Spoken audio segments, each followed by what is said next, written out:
Miguel Ángel Treviño el Z40, uno de los delincuentes más sanguinarios de México, conocido por su técnica del guiso, por la que quemaba vivas a sus víctimas en un barril como si se trataran de un simple potaje, no necesitó experiencia militar para ejercer una larga trayectoria criminal, que finalizó en julio de 2013 cuando fue arrestado en la frontera con Tamaulipas. Treviño es uno de los ex líderes del cártel criminal, Los Zetas, el brazo armado de Nuevo Laredo. Protagonista de andanzas de las que se ha hecho historia dentro de las organizaciones criminales mexicanas. Narcotráfico, extorsión, blanqueamiento de dinero, y sicario, Treviño respondía a todas las ramas del sector de la delincuencia, del que era todo un profesional. Z40, el capo que guisaba a sus enemigos. Allí se unió a la pandilla de Los Tejas, dedicada al robo de automóviles y la venta de droga. Más tarde sería reclutado por Osiel Cárdenas, jefe del cartel del Golfo. Primero lavando coches, luego como mensajero del mafioso gracias a su dominio del inglés y después como uno de los principales sicarios de su hermano, Ezequiel Cárdenas, conocido como Tony Tormenta, abatido en 2010.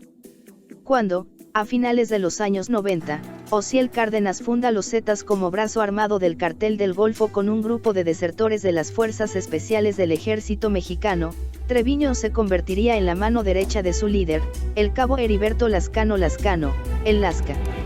La crueldad de sus métodos le abriría paso en el escalafón del crimen organizado. El Z40 impondría la moda de desmembrar cuerpos y guisar enemigos, disolviéndolos en ácido o derritiéndolos en contenedores de aceite. El periodista estadounidense Alfredo Corchado, amenazado de muerte por los Zetas y quien dio la primicia de su detención en el blog del narco, cuenta en su libro Midnight in México, Penguin Press, de reciente aparición, que el Z40 solía morder el corazón de alguna de sus víctimas, aún vivas, creyendo que eso le haría invencible, y reclutaba a sus sicarios obligándoles a disparar a una persona al azar. Ponía una pistola cargada en la mano de un sicario y le ordenaba apuntar a alguien enfrente de ellos.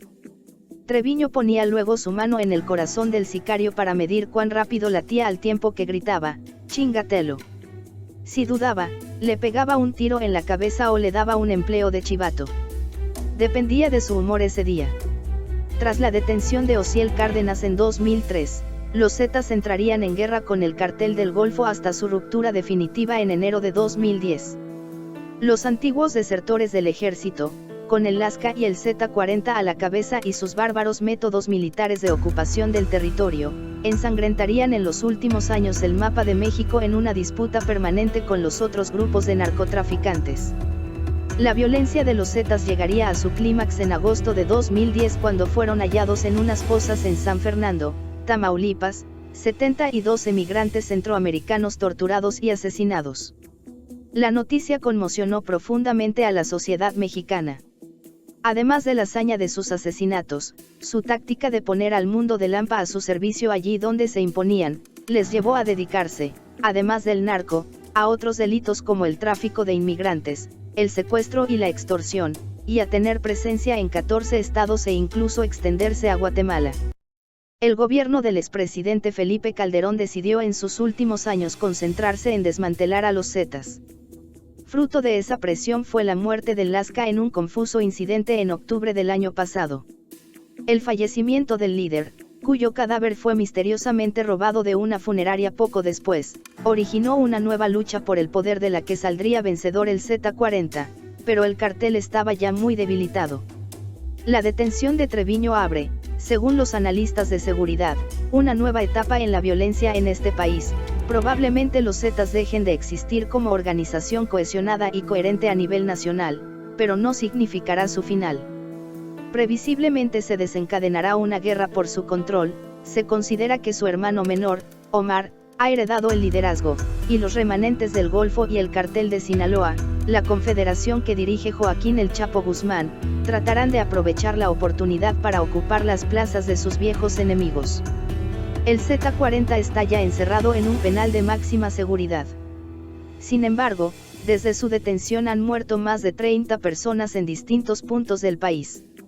Un asesino legendario ha salido de escena, pero como ha escrito el sociólogo y periodista Jorge Cepeda, Aún persisten las condiciones que hacen posible la expansión del crimen organizado, como la impunidad, la ausencia de un aparato de justicia, la corrupción generalizada y la ineficacia de las policías. La tragedia de México, que se ha cobrado más de 65.000 vidas en el último lustro, no ha acabado. Los Zetas siembran el pánico en México. Los Zetas se apoderaron de prácticamente todas las redes criminales, controlaban el narcotráfico, la emigración, la extorsión, el contrabando de todo tipo de materiales, además del que aporta el mayor dinero, las drogas, el secuestro, y los ajustes de cuentas, que acaban en su mayoría en asesinatos, una técnica que empleaba para mantener alerta a los vecinos, reafirmando su peligrosidad y evitando que nadie se enfrentara a ellos.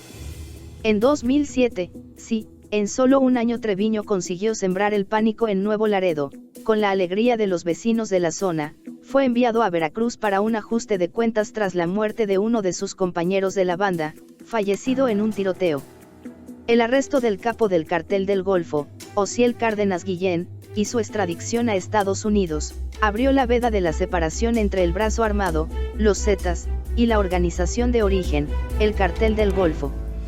Una actividad que concluyó en 2008, cuando los Zetas se convirtieron en una banda independiente, que ya actuaba en 28 grandes ciudades. Según un análisis de Grupo Saban, un instituto de estudios de temas de seguridad con sede en Washington. En el segundo mes de ese año, el jefe de la banda viajó hasta Guatemala para ampliar su dominio y eliminar a toda la competencia, que culminó con la muerte del capo guatemalteco en marzo. Al eliminar al jefe de la oposición, Treviño dio un paso más en su carrera delictiva y se convirtió en comandante nacional de los Zetas. Una estrella sellada con sangre y con numerosos crímenes a sus espaldas. En busca y captura desde 2009. Sin embargo, a pesar de su dominio en el sector, Treviño no logró escapar a la policía en 2009, y fue acusado en Washington por narcotráfico y porte ilegal de armas. A partir de este momento se desencadenó la búsqueda y captura del capo, y ahora comandante de la banda Los Zetas, una misión que costó 4 años. Todos querían al peligroso asesino entre rejas, y se ofreció una recompensa de $5 millones por el gobierno de Nueva York, y de $2,5 millones por los gobernantes mexicanos. Toda América estaba buscando a uno de los delincuentes más sanguinarios y peligrosos. A pesar de tener ojos por todas partes, Treviño logró escapar a las garras de la policía y continuó con su actuación criminal, enviando cientos de kilos de cocaína y marihuana entre la frontera de México y Estados Unidos, y enviando bonificaciones a los capos regionales, los cuales estaban contentos con su jefe ya que recibían $10,000. Burló así a ambas autoridades, escondiendo parte de la droga en la ciudad en la que había expandido recientemente su dominio, Guatemala. Los viajes y la familia, los secretos para escapar de la ley. El secreto de Treviño residía en su protección de la familia. El delincuente más buscado viajaba constantemente y era encubierto por sus hermanos y su madre.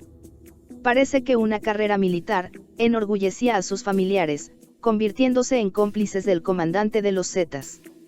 Sin embargo, todo llega a su fin, y así ocurrió con la carrera delictiva de Treviño, cuando, el 15 de julio de 2013, un operativo de la Marina y el Ejército mexicano lo interceptó en la frontera con Tamaulipas. Después de 4 años escapando, el sanguinario Treviño fue arrestado mientras conducía una camioneta, en la que, como no, transportaba 8 armas de alto calibre y $2 millones en efectivo. A pesar de la fama del líder de los Zetas, no puso resistencia alguna y el operativo se cerró sin un solo tiro. Parece que las autoridades mexicanas no se aventuraron en el famoso guiso del delincuente. Ahora los que harán un guiso con él, durante los años que cumplirá prisión, serán sus compañeros delincuentes, pertenecientes a otras bandas mexicanas, con las que él quiso acabar. Más información en el blog del narco.com.